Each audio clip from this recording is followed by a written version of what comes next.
Welcome to today's episode of the African Allocator Podcast. I have the great privilege of having Mr. Ayo Salami, who is CIO of Emerging Markets Investment Management. Great to see you, sir. Thank you very much. Thanks for granting me this opportunity to have a chat with you. Yes, no, I appreciate it. Thank you for making the time. Now, you previously worked as an academic before becoming a fund manager. Do you miss it? Do you miss the world of academia? Yes, I do, actually. I do. I've had a kind of not weird, but varied career.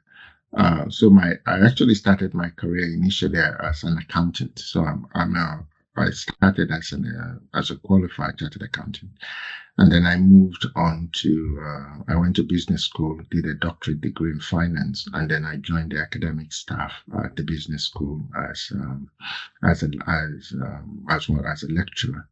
And I was, if I take the whole period of starting my doctoral dissertation to leaving the business school, I was probably there for about 10 years, in total. So I would have been a student for about 4 years as a doctoral student and about 6 years as an academic. And then I moved in 1998 to join Nomura Securities as the African equities analyst. So, I've been an accountant, I've been an academic, and I then moved into investment banking, let's just say the world of finance. When I look at all three sort of career chunks, I would have to say the academic world was the one I enjoyed the most in terms of personal satisfaction. But it almost seems that in life there's a price to pay. The more you enjoy your work, the less they pay you for doing it. The less you get paid for doing it. So that when I look at what if I compare my, the financial opportunities from accounting to academia, to finance, there seems to be an inverse relationship. I do enjoy finance. Don't get me wrong. I enjoy and I love what I do today. But if I had to pick which one of those three careers would I have, if I could have chosen, if financial considerations were not a factor in the decision making, then I probably would have stuck with academia. Mm-hmm. I enjoyed teaching. There is some, when I was teaching, I was teaching both. I taught across all the range. So I taught first year, second year, third year, and I taught master's degrees. I taught master's degree students. And when you have a lecture with students and there is cross-fertilization of ideas, there is there's something intellectually stimulating about bringing a new topic to people and hearing, even some simple things, which if you've done business, if you've been on finance courses, capital asset pricing model, efficient market hypothesis. And unfortunately, in the finance field, although over the years, people in finance have tried to put finance almost to become a science. With math, there's a lot of mathematics involved. If you were to pick up the Journal of Finance or the Journal of Financial Economics, you almost need a doctorate degree in maths or statistics just to understand those academic articles. But the reality is that we are trying to explain human behavior. Mm-hmm. We're trying to codify it, but human behavior is actually not subject to that level of codification. And so when you come into a classroom and you present a big idea, it's always fun and interesting when if you have students in your class who can strip away that mathematics and talk to you about the human element of it, especially when you're teaching master's degree or MBA students who have some kind of life experience. So teaching is I think probably the only other profession I could imagine that would give the same level would probably be being a doctor or something. I don't know. I've never been that, but it's something where you feel you're touching people's lives. You feel you're making a difference. You feel, that I loved holding my seminars. I loved having my open hours where students can just come in and talk to you. And fortunately, I studied in the UK, but I think most university environments around the world try to develop this culture of allowing students to just explore, to open up their minds. And that, they sound like nebulous concepts, but when you see it in practice, when you see when you see it taking effect in practice, especially I started off teaching accounting. And accounting can be a very technical subject. Well, it is a technical subject. And and over time, teaching people over time, I had to, because you have students coming in with different levels of understanding. And I had to develop a way of introducing double entry bookkeeping to my students so that they could understand the concept of double entry bookkeeping and how you get from recording transactions in a set of accounts to in a set of books to producing a balance sheet and a profit and loss account. And it took a while because they are abstract concepts, and it took a while for me to develop a particular set of teaching notes and teaching models for it. And years later, I had, once I had become, I think I got it down to it became a smooth, real process. I had one of the students on my MBA programs who was a thoracic surgeon. He was actually a consultant thoracic surgeon. And he wanted to study an MBA because he had moved so far in his career, and he had now gotten to the point where he was on the management of an NHS trust. So they were bringing balance sheets, budgets and things to him. He didn't understand this. So he decided he would go back to school, study, so he could actually be in the, make effective contribution to these meetings. And at the end of about 2 weeks, we were already discussing balance sheets and profit and loss accounts. And he came up to me and he said, this was one of the things I was dreading the most, because he had been seeing financial statements while working for this NHS trust, and he never understood it. And he said, I just wish you could come and talk to my trust, the fellow, all the other people who work, the doctors who worked on this trial, who worked with me, because the way you have explained this balance sheet, I have been working in the NHS for almost 20 years. I didn't get it. And that was interesting. I was using the notes I would use for a first year, to teach a first year class. And that's kind of, when you have that kind of interaction with students, it's it's uplifting. It makes your day. So I enjoyed teaching. I enjoyed teaching a lot.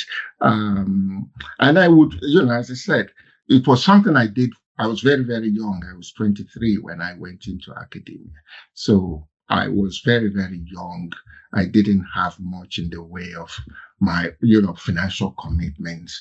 But, as we all know, after a while, you have to start worrying about things like the mortgage. And at that point, academia, I would probably have continued, to be honest. I did not actually make a conscious decision to leave academia.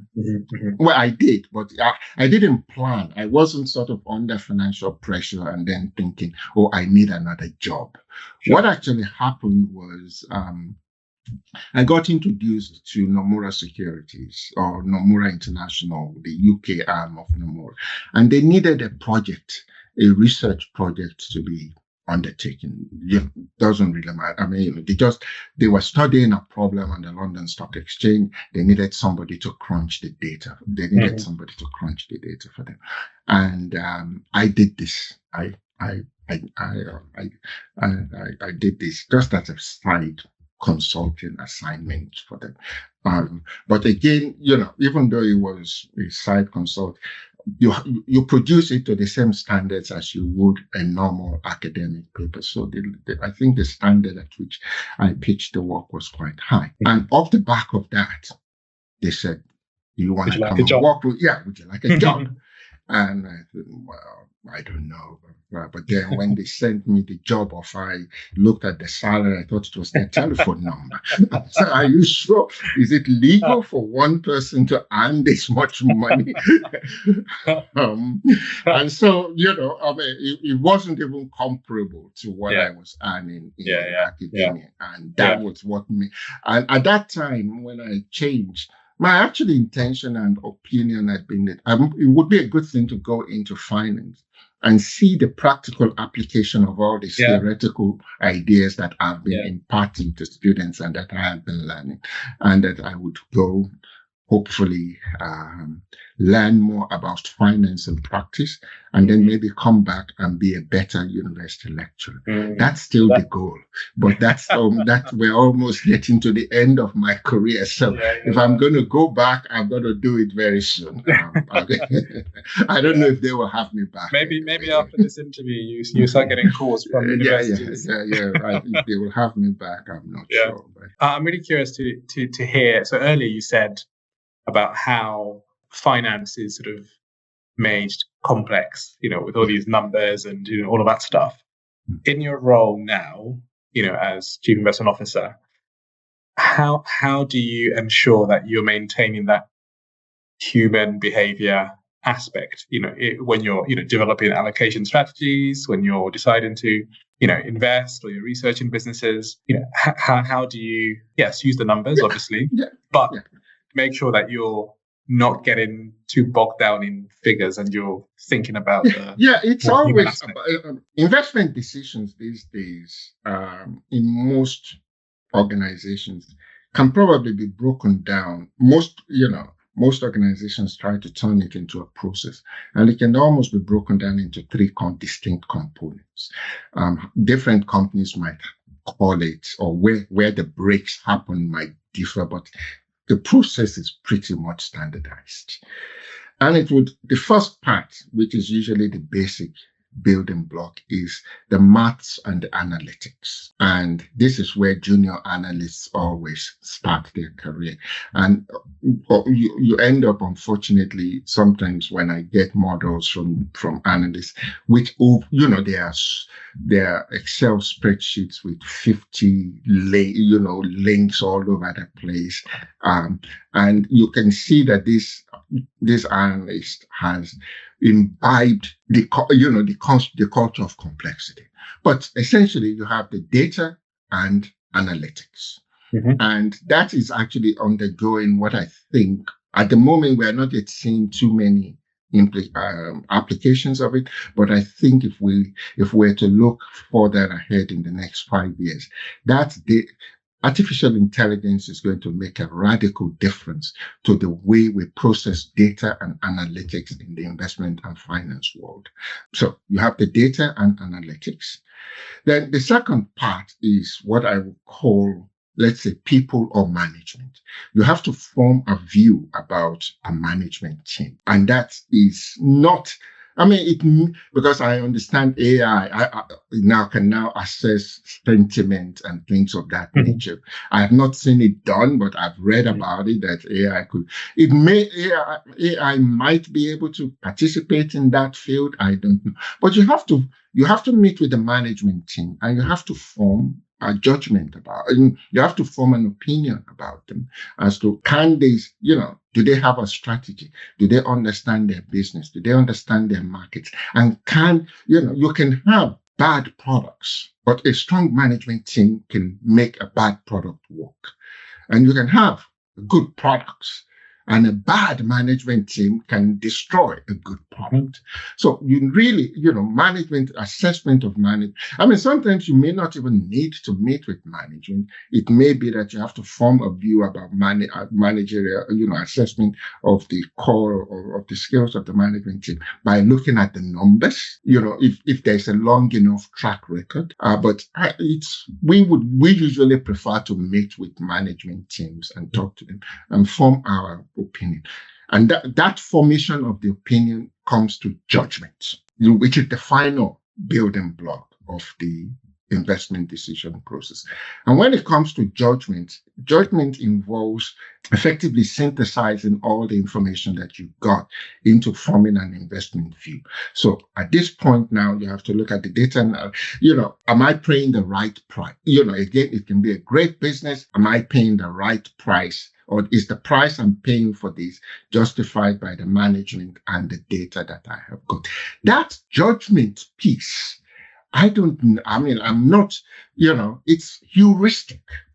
It's, which is when I talk to my clients, I say, what do you bring to us? I say, well, it's that I've been doing Africa for over 30 years. I've made a lot of mistakes. And the same mistakes come up. And when I then start to recognize the same threads and lines from what has happened in the past, I hope I can sidestep that mistake. You don't invest in new markets or new industries. Someone's got to pay school fees. And that school fees comes in the form of experience. And I'm not yet sure that you can synthesize that down into decision rules. Because if you ask me, it's an ephemeral thing. It's not something that you can see a lot of the data points that influence how that final judgment is made. But that judgment decision is still something I think that's very, very personal to the individual investment decision maker. So the data and analytics, I think, AI might be about to make it either more complex or less complex. I don't know. But it's certainly something that's going to get more and more automated. The data and analytics part of it. There's the management assessment and the judgment parts of the process, I think, are still for a long time to come going to remain human activities. And that is really where the investment manager comes in. And a lot of that will come back. You start off with your MBA and your MPV models, and very, very quickly you start to learn that they probably make up less than 25% of what you actually need to be a successful investment manager. As you've alluded to, you've been at this for a very long time. Am I right in saying about 30 years? Yeah, probably. About that. So, you've seen a lot over the years. How would you describe the current moment when it comes to valuations in Africa and, emerging markets investment management? You invest in emerging and frontier market public equities. So, when you speak about Africa, and I'm thinking particularly about Africa ex South Africa, what are you seeing around valuations at the moment? I mean, we focus our investment strategies are Africa ex South Africa, but I think most of the comments that you can make about Africa ex South Africa, you can make them about, you can make them about South Africa. So I think, I think the comments and the overviews are consistent with what's happening in South Africa. A little bit of a historical detour might be necessary to get some context to understand the current valuations. So in the 1990s, or let's say the 80s and the 1990s, Africa had a bit of an economic crisis. Debt levels were external debt levels were very, very high. Economic growth was stuttering, and the continent was going through, there was hardly any African country that didn't have an IMF adjustment program. And at that point, the state was a really large part of the economy. Most African leaders who had taken over power in the 1960s and 70s from the colonial masters were what I call pseudo-socialists. They believed in the power of the corporatist state, that you can use the power of the state to drive development. There is some argument towards it, but the reality is the state, it's not the efficient allocation of resources is best done by a pricing mechanism. That's just what life and history has shown us. And so by the late, towards the end of the 1980s, nobody even talked about African investments. There was very, very little international. If you had international investment on the African continent, it was usually in the natural resources sector. Somebody building a gold, operating a mine or something of that nature. Public markets were nowhere to be seen. And then a lot of these governments eventually ran out of money and they had to go into IMF structural adjustment programs. And these structural adjustment programs always had one of three components: cut the government deficit, privatize whatever needs, especially the banking sector, cut the deficit, privatization program, and a currency adjustment program. So allow your currencies to be market determined. In one form or shape or the other, those were the toolkits that the IMF brought in. And this would have started around about 1995. By 2000, and let's move forward to 2005, almost 10 years of this structural adjustment program, most African countries had now got stock markets. The reason stock markets grew was because it was the quickest way to do a privatization: set up a stock market, sell these assets onto that stock market. But by 2005, the valuations in Africa were terrible. They were absolutely, historically terrible, dreadful valuations. You were talking about the whole of the African market trading on an average price earnings ratio of about 7 or 8 at that time, in return for very strong growth, or at least okay growth, because most of these economies still, as you reduce the size of the states, the private sector consumption started to build up. And then from 2005 until probably about 2015, which was another 10-year decade, there was an Africa Rising narrative. There was no week in London. There wasn't an Africa conference. People were, foreign investors piled in. You had some pretty big Africa funds: Blakeney, Arisag, SQM, Ashmore. These were billion-dollar funds, investing in African public equities. And from having an average price earnings ratio of, let's say, 6 or 7 in the early 2000s, by 2015, African markets were trading on PE ratios of about 18, 19. And a lot of capital and a lot, if you had invested just, let's say, in 2002 and you sold and you were smart enough to sell out in 2015, you would have made probably about 8x in your terms, in dollars, not in local currency. You'd have made almost 8x, and would have been the average return that the investor would have made. And there was a second thing that drove that period, and that was productivity improvements were very strong in these economies, and that was actually driven predominantly by the GSM, the mobile telephony, and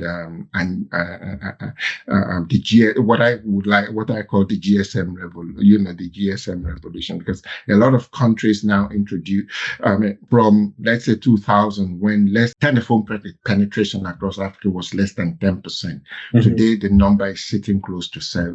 This number is sitting close to 70, and it meant a lot.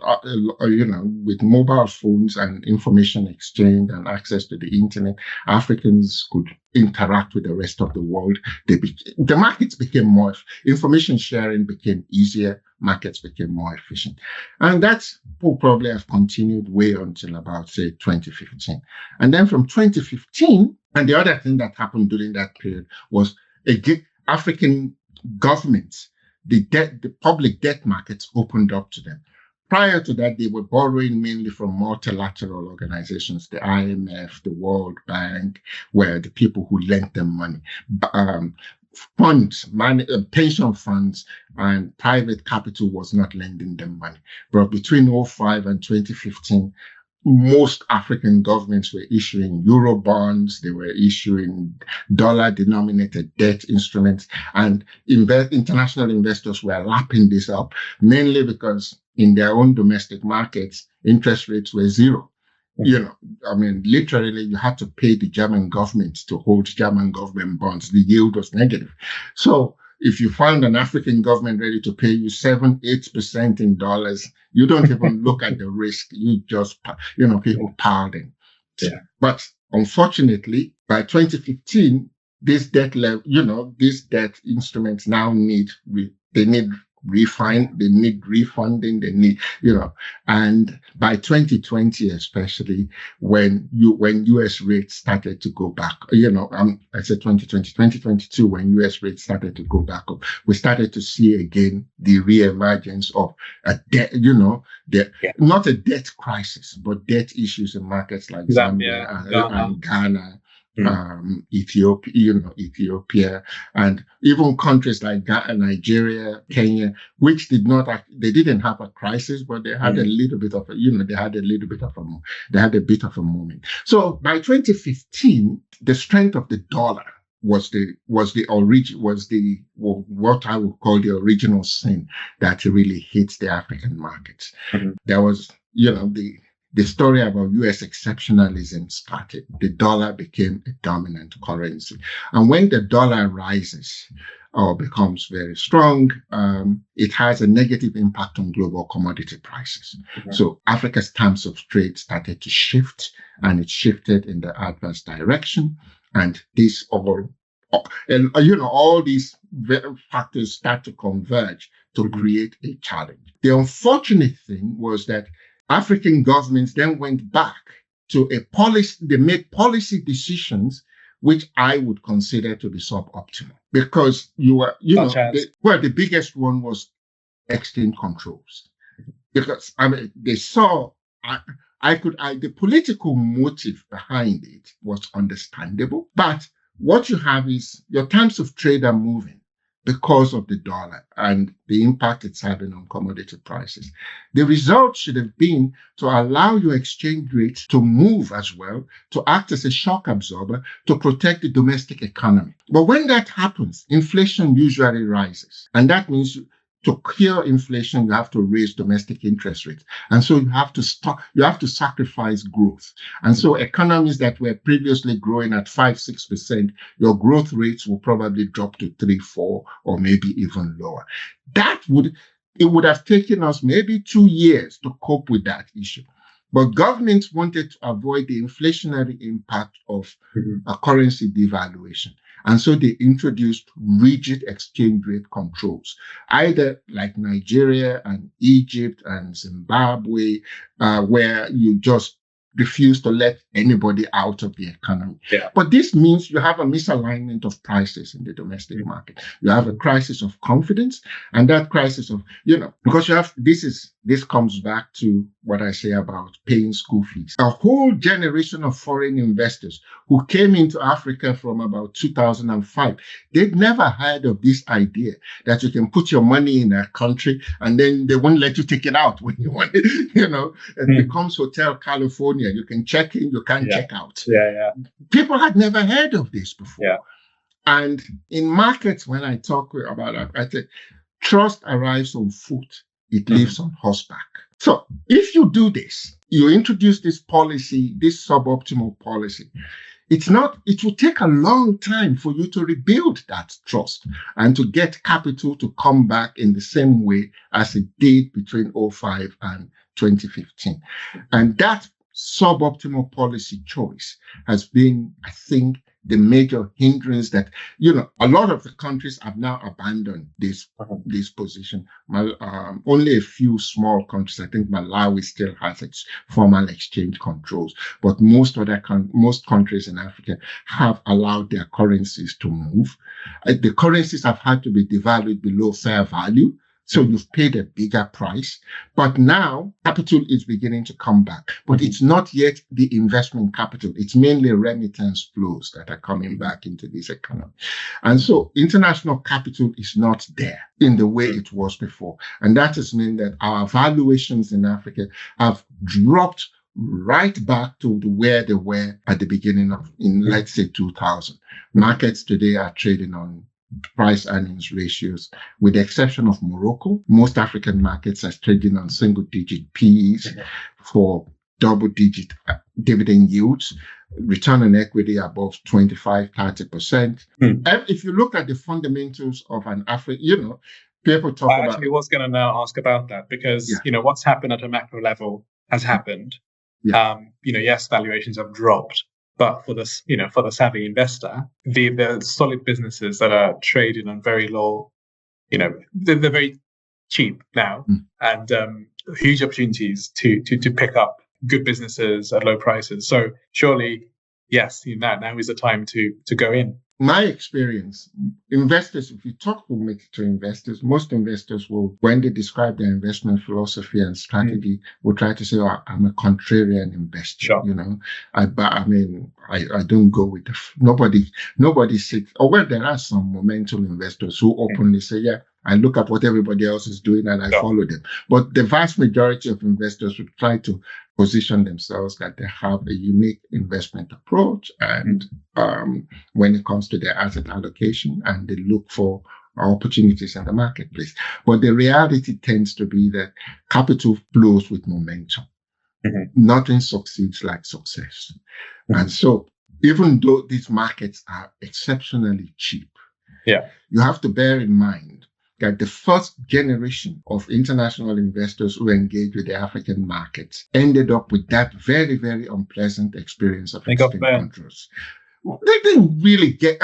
If they'd stayed, they wouldn't have gotten banned. But the trouble is, if you have not been allowed to get your money out of a country for 2 or 3 years, at the first time they open the door, you are out the door without asking any questions. Whereas if you'd stayed, you would actually have, because our fund, we stayed. And all the losses that we incurred from FX, we have clawed it all back. And the NAV of our fund is now back higher than where it was in 2015.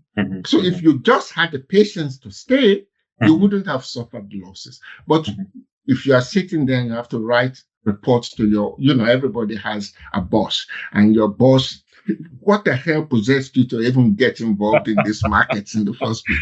So the first opportunity to get out, you're out the door.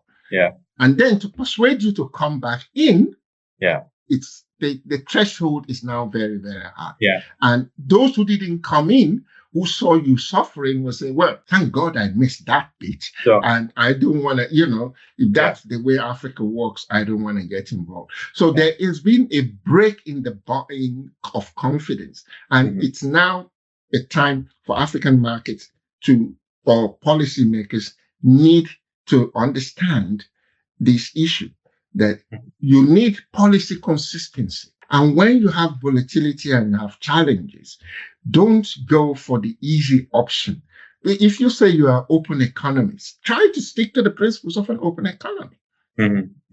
It's painful, I know. And there will be periods when the policy choices will be challenging. But in the longer run, that short run dash for safety is actually going to cost you a lot more in the future. Because today, there are great businesses in Africa, in the consumer side, on the in telecommunications.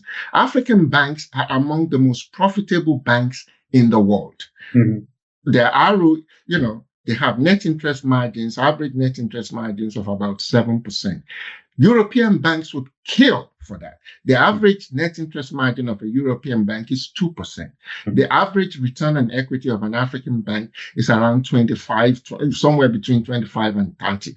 European banks are operating on our return on equities of between 12 and 15, if they are very good. The very, very good ones. Otherwise, most of them are on single digit return on equity. They are single. And then for European banks to get, for European and US banks to even get to these mega return on equity figures, they have to have exceptionally high leverage. So for every $1 of equity, they will usually have $20 of leverage. Mm-hmm. In Africa, for every $1 of equity that a bank has, it only has $5 of leverage. Sure. So if African banks were to leverage to 20%, we're talking about ROEs which are going close to 100. Sure. That's their inherent profitability. Mm-hmm. And they pay massive dividends. But the experience of capital controls has just made this, it's difficult to for that story to break through. Yeah. That it was a policy choice that was made. And I'm hoping that African policymakers have learned now.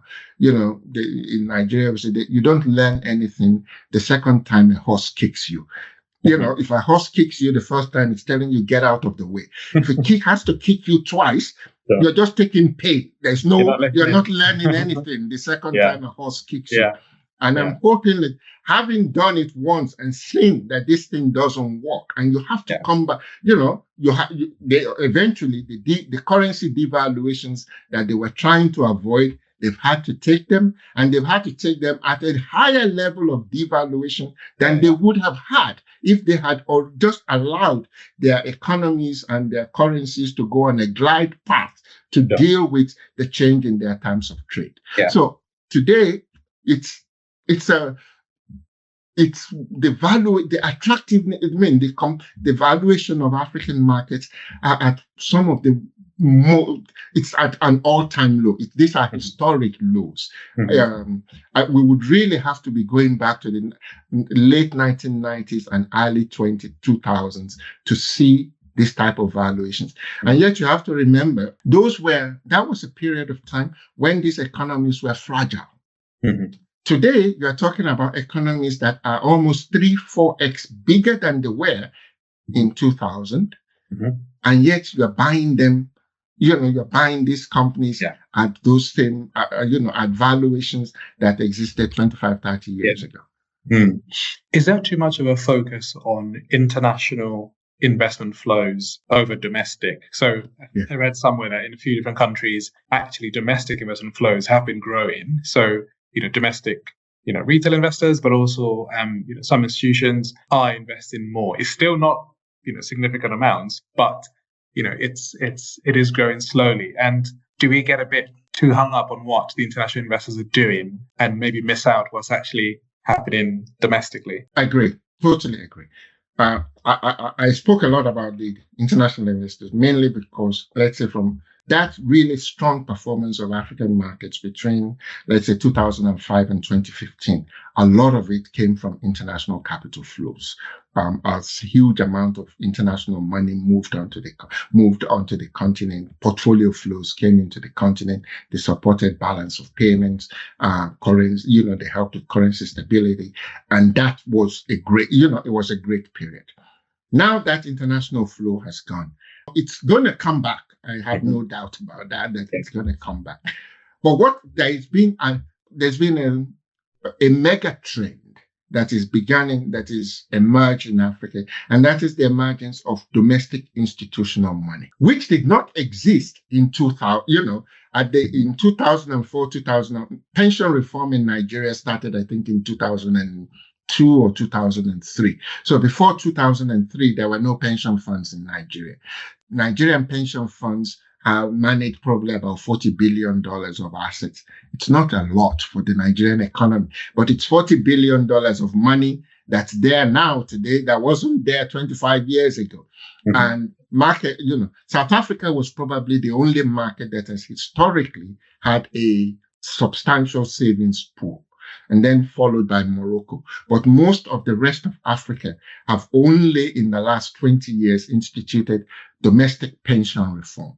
And that has created pools of savings capital. It's that domestic capital that we need to catalyze more for it to take more risk. I understand if I was a Egyptian or a Zambian or a Nigerian pension fund manager, my domestic T-bills are yielding 25%. Why? There's no story that you can tell me about a company, that it is growing like this, it is doing that. Nothing you can tell me. I'm getting 25% in domestic T-bills. You have to remember that's my risk. That's my risk-free. No, it's the Nigerian T-bill is not risk-free to a U.S. investor, but it's risk-free to a Nigerian investor. It's not risk-free to a Zambian or an Egyptian. It is risk-free to a Zambian and Egyptian investor, but not to somebody who lives outside the country. And so when you are getting 25% or above 20% in domestic T-bills, the money just, you put it into that T-bill and you collect the risk-free return. And that has been the challenge with catalyzing domestic capital, because it is being crowded out by government borrowing.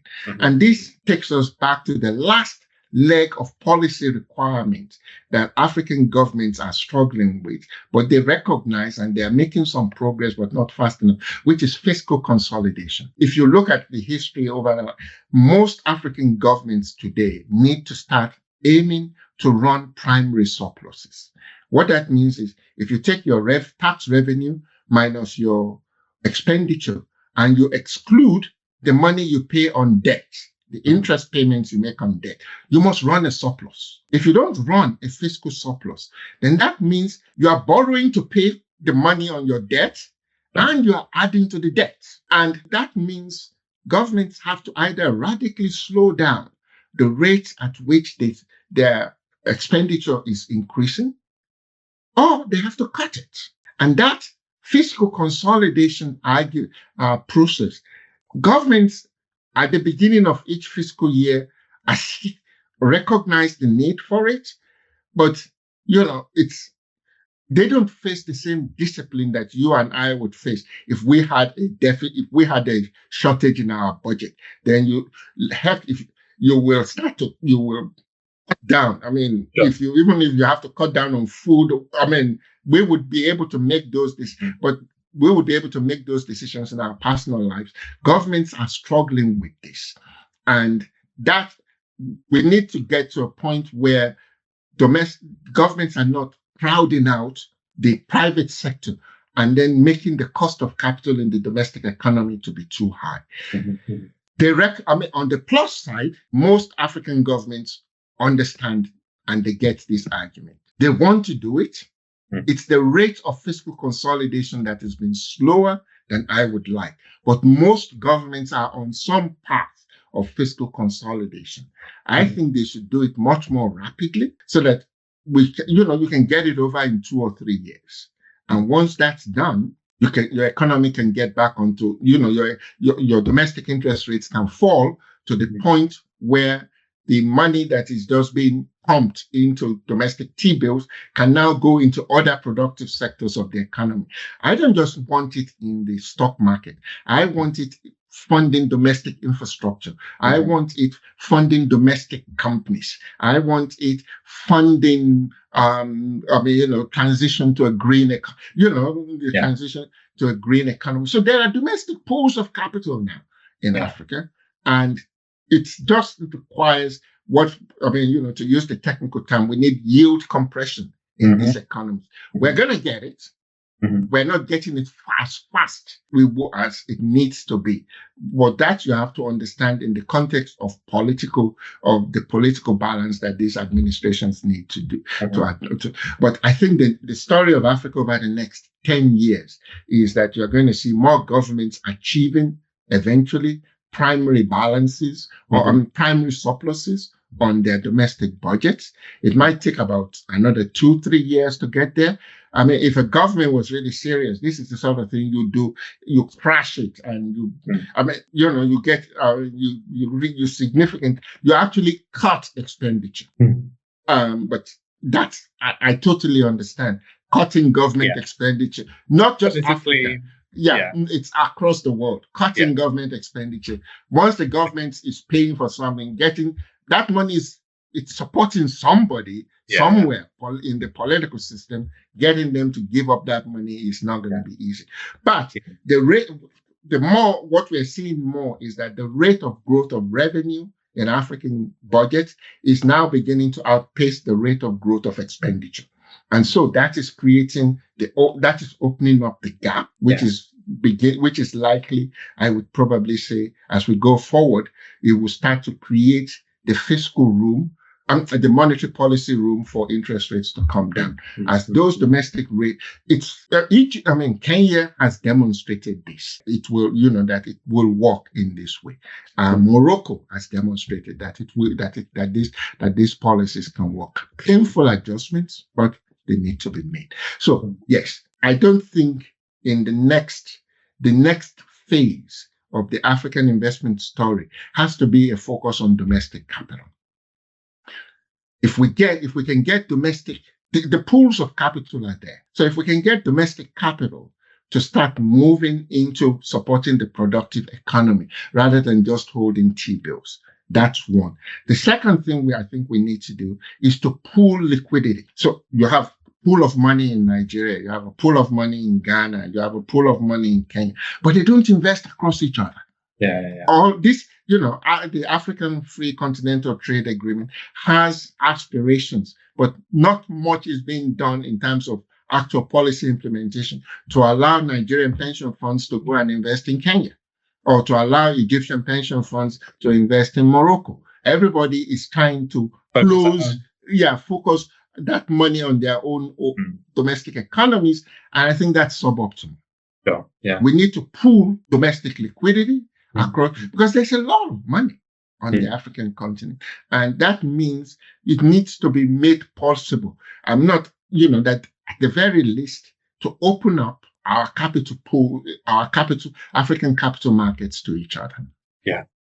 Just a couple more questions. At the AFSIC conference last year, you spoke about real economy companies, sort of BBC, sort of banks, brewers. The C was cement. Cement, that's it. Well, more consumer or something. Yeah, consumer, yeah. Do you have a preference for so-called sort of real economy businesses versus tech firms? Obviously, we've seen a growth in the African, sort of tech sector. In years to come, we hope some of these companies would list domestically, although, whether they do is a different question. Some foreign markets might be more attractive to them.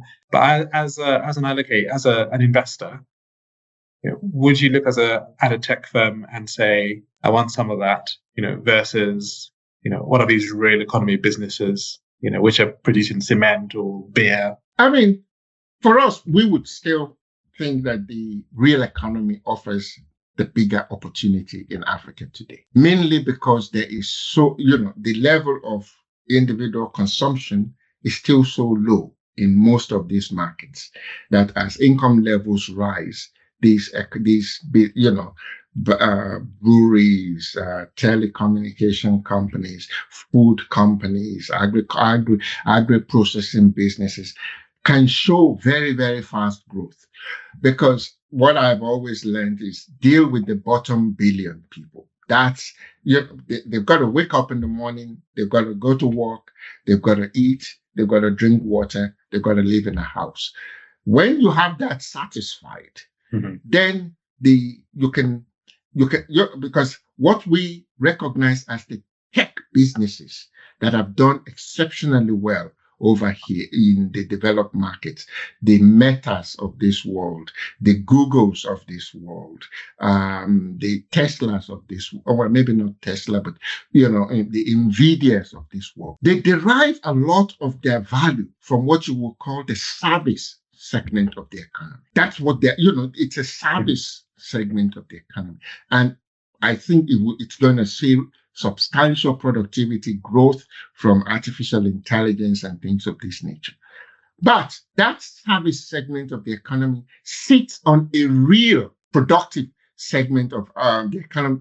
But it's that productive segment of the economy, or what I call real economy, is not growing as much in developed world because of population demographics. Their demographics does not support. They don't eat more food. If anything, they want to eat less. They don't buy. The population demographics is not supportive of the real economy. The population demographics in Africa is still very supportive of the real economy. The average age of the median age of African is 19. The median age in Europe is closer to 40. Because of that difference in the demographics, I think the real economy businesses offer, at this stage in the economic cycle, far more upside than focusing on the tech business. I mean, you need tech businesses that are going to really be disruptive. One can look at them, but I think there's so much you can do in the real, with just, because if you look at most of the tech businesses that are in Africa, they are payments companies. It's fintech, really. And I think I would rather just own a bank than, the bank has the deposit license. It can raise, rather than dealing with a fintech that has to live on the technology and the markets of the banking sector. So it's the reason people are moving away, and they look at what they call the old economy, as it's called over here. It's just population demographics. Mm-hmm.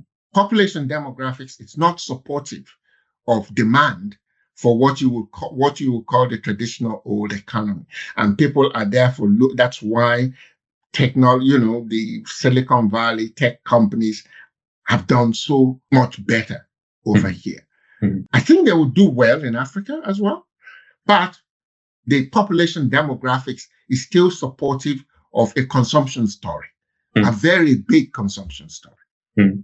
But one argument could be that, well, firstly, it doesn't have to be an either or, and these tech companies are, yes, they might start with payments, fintech businesses, but they're going to layer something else on top of that. M-Pesa, I guess, is that classic example of where it's very much a part of the real economy now. Mm-hmm. So there's that. The company might start with one thing, but given that it holds this technology and data, can easily branch into something else. That you could say is. You've made a strong point. It's not actually a either or. One should not look at it as, do I go for the real economy or do I go for a tech? Do I go for tech businesses? I totally agree with you that it's not an either or. You can successfully invest in both and be exceptional, and get exceptional returns from looking at both. What I would just, is that what you would call the real economy opportunity is easier to access. It's low hanging fruit. Yeah, it's whereas that tech, fintech, service based, it's opportunity. It's still largely in the private equity space. It's not an easy space to access. Mm-hmm, mm-hmm. At the moment. Mm-hmm. That will again change. Mm-hmm. I think that will again change. But I think the old economy businesses still have a lot of life left in them in Africa. And you can, it will be a false choice to look at it as one or the other. I can understand why looking at it as one or the other makes sense in the developed world, because of the the nature of population demographics and the way it is going here. But in Africa, that population demographics is still very, very strongly supportive of domestic consumption. Yeah. One last question. As you look at the rest of the year, we're just coming to the end of Q1. What key market data are you keeping a close eye on as you look to the rest of the year? For this year, at the moment, we're still in Q1. So what we're all focusing on are FY 2024 result, the FY 2024 results, and what the dividend announcements that that's beginning to be clear that a lot of investors are focused on dividend, that dividend yields are companies that announce substantial dividend numbers, or that are trading on double-digit dividend yields tend to be the ones that are now in favor. So I think for this year, for 2025, I think our focus is initially going to be on, at a macro level, the inflation trends in a lot of African countries. There is definitely a very strong disinflationary trend beginning to emerge in Africa. But it's coming off, when I sit here and I listen to Chairman Powell, and he's talking about US inflation at 3%, and it's very strong. You don't know what inflation is. Where are you? In Africa, 3% no central banker even wakes up in the morning and worries about. No central banker wakes up in the morning and worries about 3% inflation. We're talking about inflation numbers that are above 20%. We're talking about inflation numbers that are above 20%. And for the lot of 2023 and 2024, real interest rates, which is if you take the interest rate and you subtract inflation from it, was negative. It was almost around about negative -4 across the African continent. So what that meant was inflation was higher than interest rates, which means if you buy, even a lot of the domestic pension funds who were buying nominal, who were investing in domestic T-bills, they were losing because they were getting 20% in domestic T-bills, but they were losing about 24% in inflation. So, the real purchasing power of their money was going down. But most African pension fund managers, they don't care about that. They just focus on that 20% number. That trend, the high period of nominal interest rates, has now swung the real inflation number back into positive territory. So from being almost -5, let's say 3-4 years ago, real interest rates across Africa are now on average about +3. And this is creating a strong trend towards disinflation and bringing inflation numbers down. And as inflation numbers come down, and you couple this with the attempts by government to slow the rate of growth of their expenditure below the rate at which their revenues grow, we think we're going to see substantial reductions in interest rates in Africa over the next 1 year. And so, whereas average interest rates in Africa are around about 12, we probably think by the end of the year to 18 months, this number will probably be coming down to around 8. Still high, but not as high as it used to be. That could start to lead to a shift of asset allocation decisions by domestic investors. So the key numbers that we will be looking at the macro level is what's happening to domestic inflation. Is the domestic disinflationary trend, does it continue? And do nominal interest rates follow it downwards? Because as nominal rates come downwards, that will reduce this crowding out impact of government T-bills. Essentially, the government is competing with its own citizens for capital. That's never going to end well when the government is competing with its own, with its own population for capital. So that's at the macro level. At the global level, it's going to be what happens to the dollar. Because what we are not yet sure about is what is U.S. trade policy meant to achieve. Going into when Trump was, going into his inauguration, most people thought that everything he was talking about on tariffs was a negotiating point, that he's going to slap tariffs at 25% or whatever on external trade, and then negotiate from that. Okay, you take this down, I take this down. But if that was the case, then it's not a big problem. But it now increasingly looks like he is actually trying to reshape the U.S. economy to bring manufacturing onshore. If that's his objective, if it was a limited objective, if he had limited objectives, which is just, I want to cut U.S. current account deficit, countries where who have a surplus with us, I'm going to slap tariffs on them and bring the current account deficit down. That's a limited objective. It now increasingly appears that he has an unlimited objective, which is he wants to change the direction of global trade and re-establish the U.S. as a manufacturing hub. If that were to happen, it has major risks for the global economy because it could eventually result in a recession. Because it would mean substantial disruption to supply chains. It would mean very, very much higher levels of inflation. But the trouble here is, he says it's a short-term hiccup. Nobody knows. And if it's increasingly likely that this is a strategic thing and he has unlimited objectives, then how it plays out for the dollar and the impact that would have on Africans' terms of trade, these are all variables that are really, at this stage, difficult to form a judgment about. But outside of that, I still think if you look at the African market, Africa has always had an advantage in relation to, let's say, the rest of Asia. It's not been an export-led. Economic growth is very rarely export-led. It's always internally domestic consumption-led. And then that it's been supported by positive commodity, positive terms of trade in terms of commodity prices.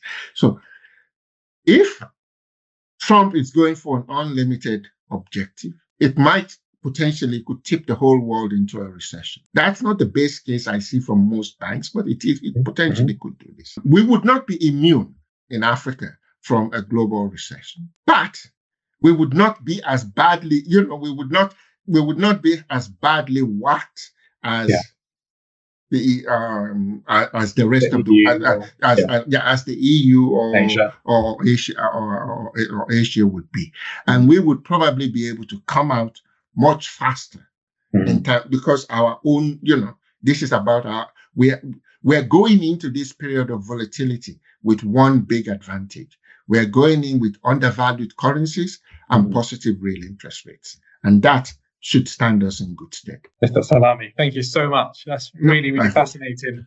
We've covered the breadth of all kinds of things, but I really appreciate you making the time. And it's a pleasure.